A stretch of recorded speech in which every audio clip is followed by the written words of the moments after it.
MBA चाय वाला के फाउंडर प्रफुल्ल बिल्लोरे अभी चर्चा में बने हुए हैं, पर इस बार मामला कुछ अलग है।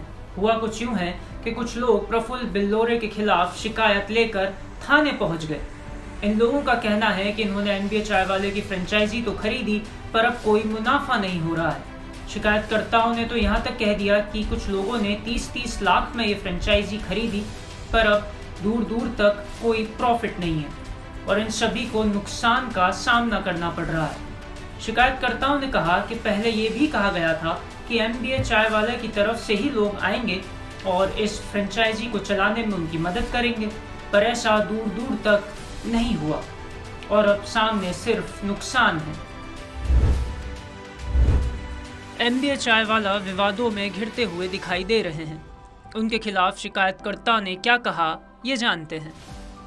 मैं युवा साथियों के साथ में ये लसुलिया थाने पे आया हूँ। ये MBA चाय वाला जो बहुत ज्ञान देता है लोगों को, बच्चों को, आजकल के 10वीं 12वीं के बच्चों को बहुत मोटिवेट करता है। मैं आप सभी युवाओं को कहना चाहता हूँ कि मेरे इंदौर के कुछ साथी ऐसे, इंदौर में उसने 7 लोगों को फ्रेंचाइजी बेची थी, 30-30, 10-10 लाख रुपए में फ्रेंचाइजी बेची और एक चाय की दुकान को खोलने के लिए उसने कम से कम इनमें 30-30 लाख रुपए लगवा दिए।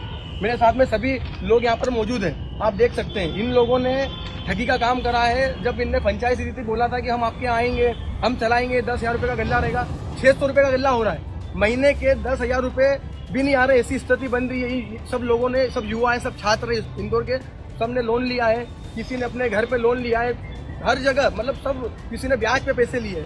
ऐसी स्थिति हो गई कि आज ये घर पे मुंह दिखाने लायक नहीं रहे। उनके ऊपर लगे हुए इन आरोपों पर MBA चाय वाला फ्रेंचाइजी के ओनर प्रफुल्ल बिल्लोरे ने क्या कहा, वो भी सुन लेते हैं। प्रफुल्ल बिल्लोरे MBA चाय वाला कुछ बीते समय में MBA चाय वाला और व्यक्तिगत रूप से कुछ लोगों के द्वारा हमारी छवि को धूमिल और नीचे दिखाने की कोशिश की गई है, जो कि सरासर गलत है।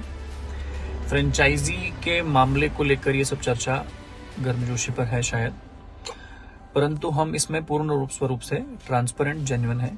हमने किसी से इतना पैसा नहीं लिया है जितना बताया जा रहा है। एक फीस होती है 5 साल की सर्विस की, वही फीस हमने सबसे ली है और वो पूरे अकाउंट में है और ये सभी को ज्ञात है। जिसने दिया है उन्हें भी और जिनने लिया है, मतलब हम कंपनी, एज ए कंपनी हमें भी पता है।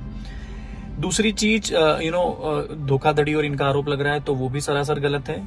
हम आज भी हमारे आउटलेट्स के साथ खड़े हैं। कुछ 2, 5, 10 लोगों को कुछ शिकायतें हैं जिसका समाधान संभव है, और बाकी जितने rest of the outlets 70-80 outlets जो बढ़िया से चल रहे हैं, उनके भी पॉजिटिव फीडबैक मार्केट में है। वो खुद भी हमारे साथ कंधे से कंधा मिला के व्यापार कर रहे हैं। तो इन चीज़ों पर जो भी मार्केट में चल रहा है वो बिल्कुल गलत है, और मुझे लगता है कि ऑनर्स के अलावा कुछ असामाजिक तत्व तो इसको और ज़्यादा गति देने का काम कर रहे हैं।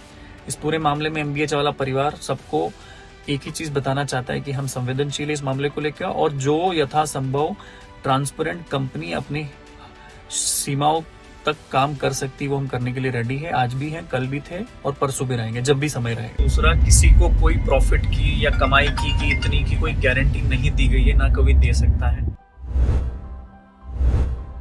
प्रफुल्ल बिल्लोरे ने यह साफ किया है कि यह उनकी छवि खराब करने की कोशिश है। इस मामले पर आगे क्या होता है यह जानने के लिए जुड़े रहिए स्वराज एक्सप्रेस के साथ।